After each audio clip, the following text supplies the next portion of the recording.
Ms. Chase, and Ms. Lewis for allowing me to come back and address this graduating class. Now, when I first learned about this opportunity, I asked myself, what information could I possibly bring you guys that would be most useful? And the first thing that came to my mind was, I wish I knew then what I know now. See, I actually sat in you all seats. I started out as a medical assistant working at the Baptist Hospital. The first thing that occurred to me was, most of the knowledge I have now were gained from my own life experiences. So I decided I want to share some of my life experiences with you all to help you learn the lessons that I've learned. There are three concepts that I'm going to focus on. The first one is learning to unlock your true potential. The second is to stay humble. And the third is to never give up. Now, unlocking your true potential. Believe it or not, when I started college, I was on academic probation. I barely graduated high school. I was just a regular high school student, playing football, having fun, going on dates, going to parties. I didn't really understand that you needed to study. I wasn't at my potential. Well, one weekend, I went to Alcorn State University for high school day to visit my cousin. I stayed an overnight out there. And, you know, they had the high school day, and they had like a lot of parties going on, a lot of beautiful lady college students, and they even had Bobby Brown was there, okay? I'm giving my age away, but hey, we had a great time. And I remember going back to Macomb and walking in the door, and my mom was sitting there, and she was hoping I, had some desires to go to college, and the first thing I said, Mama, your baby is going to college. She was so happy. So, she signed me up for the ACT, and I didn't prepare. I didn't understand that was important. I just hung out with my old buddies and showed up the next morning and took the test, and I did not perform well. But I did get accepted to college, but on academic probation. Well, reality kicked in, and I was trying to figure out how I was going to pay for it. So I saw a commercial that said, be all you can be. So I gave the guys a call. I went down and signed up. Do we have any Army guys out there in the audience? What? That'll wake you up. But the deal is I joined the Army National Guard because that was a way for me to pay for college. I took a test called the ASVAB. In this particular test, if you do very well, you can get in one of the more critical job courses with the military. And apparently I had potential because I scored very high and I was placed in the medical field. I went off to boot camp, but I did well at boot camp because it was physical. I ran track in Macomb, Mississippi for high school, played football. I was in good physical shape. It was in North Carolina, but then when I went to San Antonio, Texas, Fort Sam, that was where my AIT training was. That was when you had to apply yourself academically. And that was my first time being away from home, unsupervised. And as Tim always did, he did not do any work, no studying, just show up to class. And toward the end of the first few weeks, I met with my commander. And he said, Tim, you're not going to make it, son. But I got some more news for you. Your unit back in Macomb, Mississippi has been deployed, and they're going to the Middle East. Because you're not going to cut the mustard for this academic course of the medics and military, we're going to do a rush course over in Fort Benning, Georgia, make you infantry and put you on the front line, and you can go over to the Middle East and fight on the front line. He kept talking, right? I couldn't hear anything he was saying. I just remember hearing him saying, Tim, you're going to die. I didn't get on my knees, but I did some serious begging. I said, please give me another chance. Let me start with the next class, and I'll show you, sir. I'll show you that I can do it. So he agreed. He said, okay, we have a new class coming next week, and you can start over from scratch. But if you fail one test, front line, buddy. I showed up for the first day of class 2 hours early. I studied, sat in the front, I asked questions, stayed after class, I went to the study hall. All my friends, hey, we're going to the NCO club, man, you good? Y'all go ahead on. I just studied around the clock. First test, 100. Second test, 100. Third, everybody was getting mad because I was messing up the curve.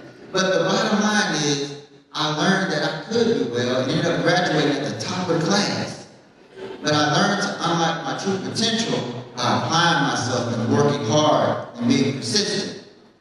I ended up going to college on academic probation, but still had this knowledge of working hard and being successful, and ended up graduating with academic honors, earning a seat in medical school.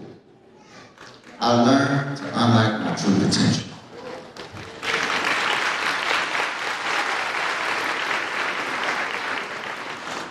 Now, the second concept involved staying humble. I remember my grandma, she used to always say, Timmy, you ain't nobody but Timmy, you need to stay Timmy.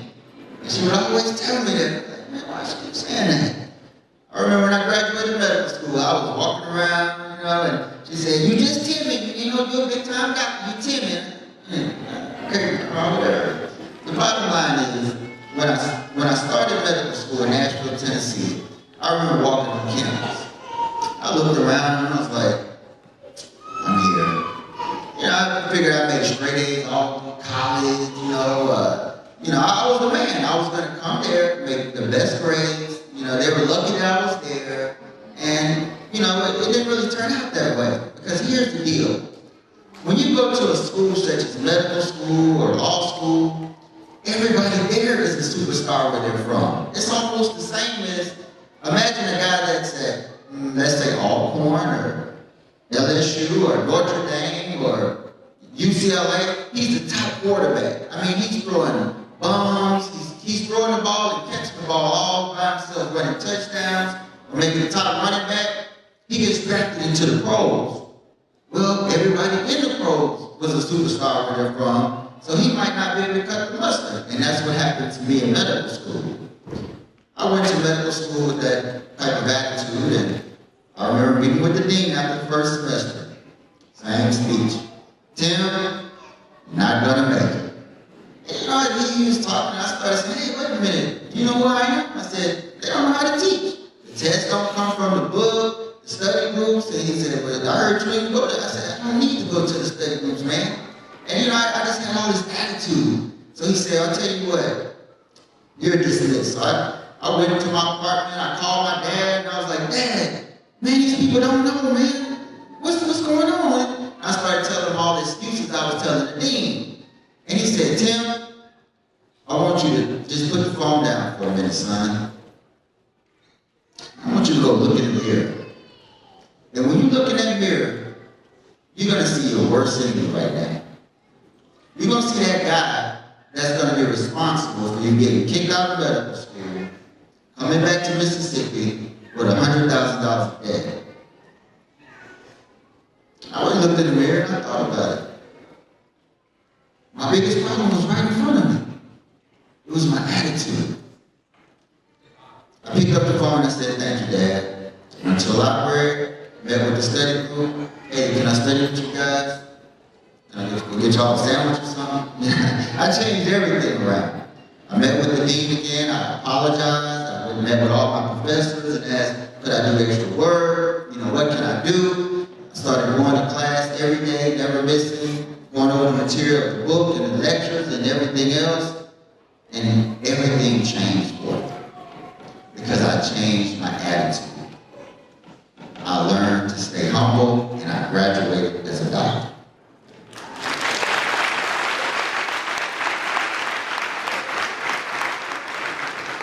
Final lesson, never give up. For this lesson, we're going to use my daughter. Because sometimes you can learn from other people, even your own kids. So my daughter wanted to be a cheerleader. And it was about 8 weeks, 2 months before the tryouts. And we learned that all the other girls, they were taking these private lessons from private coaches. Okay? So my daughter was like, Dad, I want to take these lessons. I was like, well, wait a minute now, let's check this out. So we inquired about the price and whatnot, and I had just paid off my car. I getting ready to get a new car. I was all excited. She said, Dad, I really want to make it. I want to be as prepared as the other girls. So I said, okay, we'll go ahead and do the lessons. And after we make it, I'll get my car in and I'll just put that money towards the lessons, which were very expensive. So my daughter did the lessons. She'd go 3 days, 1 week, 4 days, the next week with these private coaches. And the night of the tryouts, we're at her house. And we get an email. And the email says, we regretfully inform that you did not make it. Man, to see the hurt on your daughter's face, that's painful. I told my daughter, I said, look, baby, I gotta take a ride. I just had to ride for just a little while. I ain't want my daughter to see me crying for real, don't tell her, right? But the bottom line is I was driving, and I got a call. And my daughter said, Dad, I want to continue the lessons. And when she said that, I almost drove my car off the street.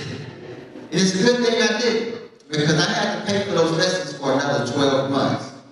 Because she told me she was going to make it next year. And I tell you what, I still don't have a brand new car. But on Friday nights, I'm cheering for my daughter, the big time cheerleader.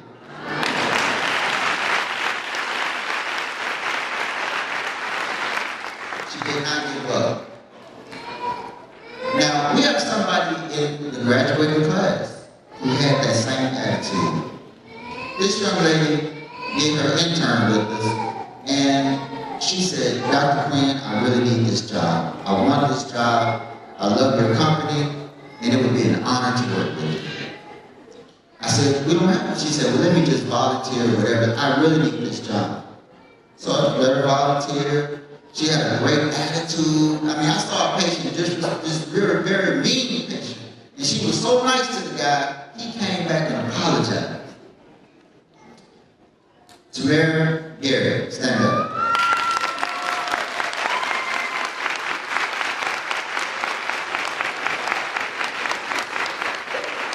This is my colleague. She has the best attitude. She's always laughing and smiling. At first I thought she was laughing at me. I can't be a little corny at times. But the bottom line is it's an honor to work with you. And thank you very much.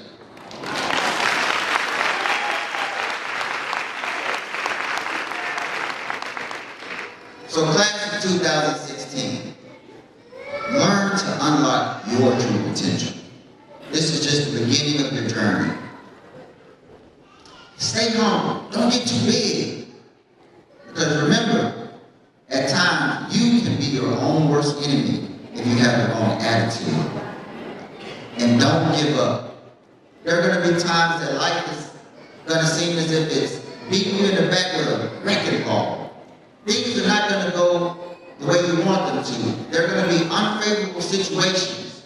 But you have to take these hits, these hard times as lessons and allow them to help you become stronger for the next challenge that you will succeed by not giving up. I congratulate you guys, and I look forward to all the success that you all will have. Congratulations.